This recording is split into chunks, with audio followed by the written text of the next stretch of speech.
আমরা third conditional নিয়ে আলোচনা করব। থার্ড কন্ডিশনাল হচ্ছে যথারীতি আমাদের ইফ দিয়ে শুরু হবে এবং প্রথম অংশ হবে past perfect tense.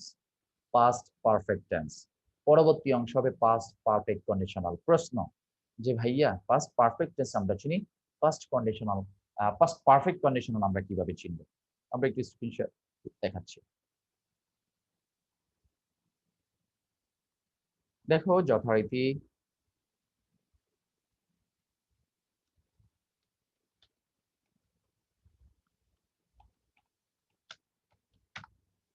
Third conditional প্রথমে শুরু হবে ইফ দিয়ে, ইফ প্লাস লিখে ফেলো আমার সাথে সাথে, তাহলে সহজ হয়ে গেল। ইফ, ইফ প্লাস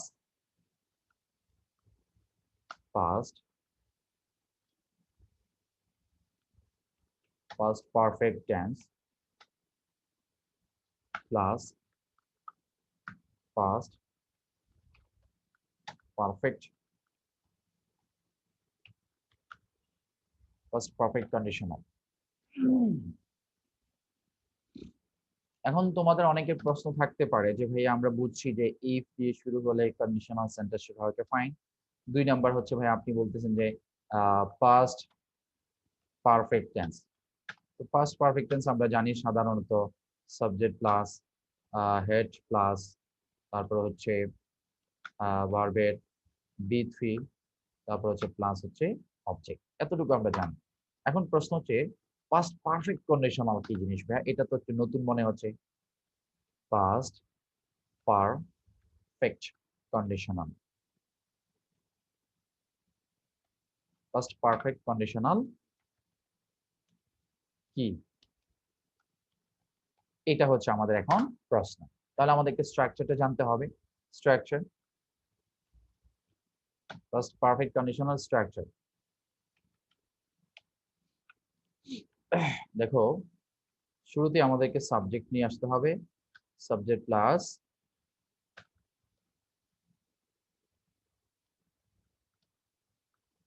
ought,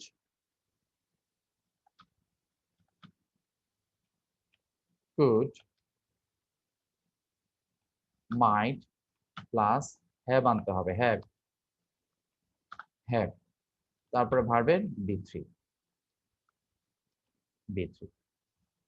দেখো ভাই আমরা পাস্ট ইনডিফিনিট পাস্ট কন্ডিশনালে যেটা শিখেছি যে পাস্ট কন্ডিশনাল হচ্ছে ought, could, might, জাস্ট এগুলোই থাকবে। এটা হচ্ছে উইল ক্যান, তারপর হচ্ছে মে থেকে আসছে, মের ফার্স্ট ফর্ম হচ্ছে ought, could, might, এরকম বিষয়টা। বাট এখানে দেখো would have, could have, এখানে পাস্ট পারফেক্ট কন্ডিশনাল আমরা পাস্টের জন্য নিয়ে আসছি, এই পাস্টের জন্য নিয়ে আসছি ought, could, might, আর পারফেক্টের জন্য নিয়ে আসছি হ্যাভ, আর হ্যাভ এর পরে ভার্বের ভিত্তি হয়। একটু বোঝার চেষ্টা করো। যেহেতু পাস্ট পারফেক্ট কন্ডিশনাল বলছে, তাহলে পাস্টের জন্য আমরা নিয়ে আসলাম ought, could, might, পারফেক্টের জন্য নিয়ে আসলাম হ্যাভ, আর আর হ্যাভ এর পরে ভার্বে কি বসে? ভার্বে বি থ্রি বসে। যদি এভাবে না বোঝো তাহলে would have, could have, might have মুখস্থ করে ফেলবা যে would have, could have, might have. এখন একটা প্রশ্ন ভাইয়া, যে আপনি যে বললেন যে ভাইয়া উড, কুড, মাইট এগুলো তো মডেল অক্সিলারি, আমরা তো জানি যে বি ওয়ান হয়, যে উড, কুড, মাইট এগুলো তো ভাইয়া বি ওয়ান, এগুলো সমান তো বি ওয়ান। আপনি তো এখানে হ্যাভ কেন ব্যবহার করলেন? হ্যাভ তো প্রেজেন্ট পারফেক্ট টেন্সে বসে, অনেকে না বুঝে প্রশ্ন করতে পারে।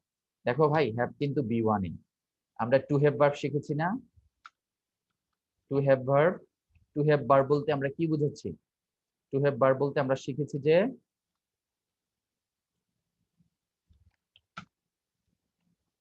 হ্যাভ,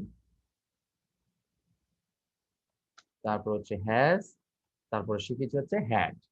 দেখো ভাই এখানে হ্যাভ সমান বি ওয়ান, হ্যাজ সমান বি ওয়ান, আর হ্যাড সমান V two oblique V three. তাহলে দেখো ভাই হ্যাভ কিন্তু বি ওয়ান হিসাবে বসছে এখানে। তাহলে ought, could, might এগুলোর উপরে কি আসছে? হ্যাভ।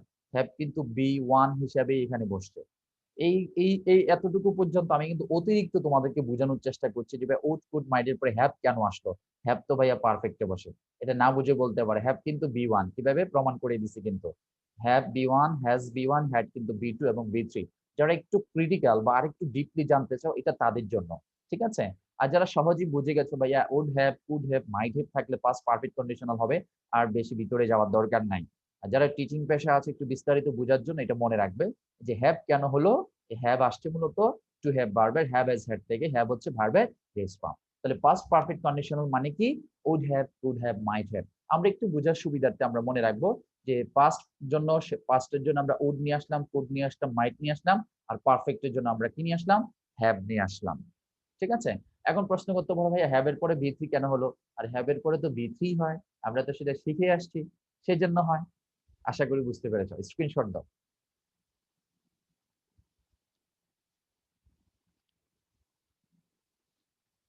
স্ক্রিনশট দাও।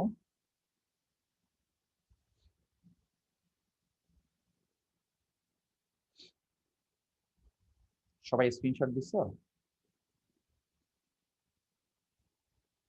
লিখতে গেলে একটু সময় বেশি লাগবে, হ্যাঁ আমি কিন্তু কেটে দিচ্ছি। লিখতে গেলে একটু বেশি সময় লাগবে। স্ক্রিনশট দিয়ে রাখো। সো অল ওভারঅল আমাদের আজকের আলোচনা ছিল যে আমরা কন্ডিশনাল সেন্টেন্স সম্পর্কে ধারণা নিয়েছি যে কন্ডিশনাল সেন্টেন্স বেসিক্যালি চেনার কয়েকটা সহজ উপায় হচ্ছে সেন্টেন্সের শুরুতে ইফ থাকবে, হ্যাড থাকবে, এবং এই দুটোই আমরা ধরি। আর অর্থের দৃষ্টিকোণ থেকে যদি আমরা চিন্তা করি আই উইশ, সেটাকে আমরা কন্ডিশনাল অন্তর্ভুক্ত রাখতে পারি যদি এটা কোনো ধরনের কোনো প্রকারের সাথে সরাসরি যায় না। যাই হোক, আচ্ছা, তারপরে হচ্ছে যে আমরা ফার্স্ট জিরো কন্ডিশনাল জানলাম, first conditional, second conditional, third conditional জানলাম। শুধুমাত্র একটু ক্রিটিক্যাল বিষয় ছিল আমাদের ফার্স্ট কন্ডিশনাল কি এবং পারফেক্ট কন্ডিশনাল কি।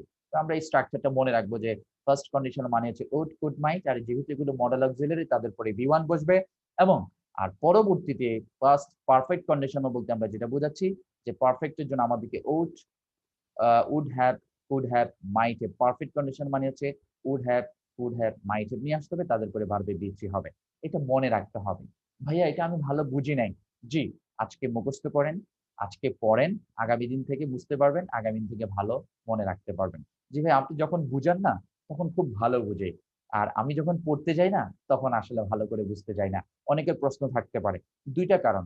প্রথম কারণ হচ্ছে আমার ক্লাসে একটু মনোযোগ কম থাকে একটা বিষয়, আরেকটা বিষয় হচ্ছে আমি আজকে পড়াইছি, আজকে রাত্রে তোমাদের পড়া উচিত, এবং আমার ক্লাসের পরে আধা ঘন্টা পড়া উচিত, এবং আগামী দিন প্র্যাকটিস করা উচিত, আগামী দিন রাত্রে প্র্যাকটিস করা উচিত। বাট তোমরা কি করো, আমি যখন আজকে রবিবার, আগামী মঙ্গলবারে যখন পড়াবো, তখন তোমরা মঙ্গলবার সকাল 9টায় ঘুম থেকে উঠে 10 মিনিট একটু দেখো, যদি ভাইয়া জিজ্ঞেস করে, এই পড়া যদি শিখো তাহলে অবশ্যই তোমার কাছেই কঠিন মনে হবে এবং বুঝতে অসুবিধা হবে।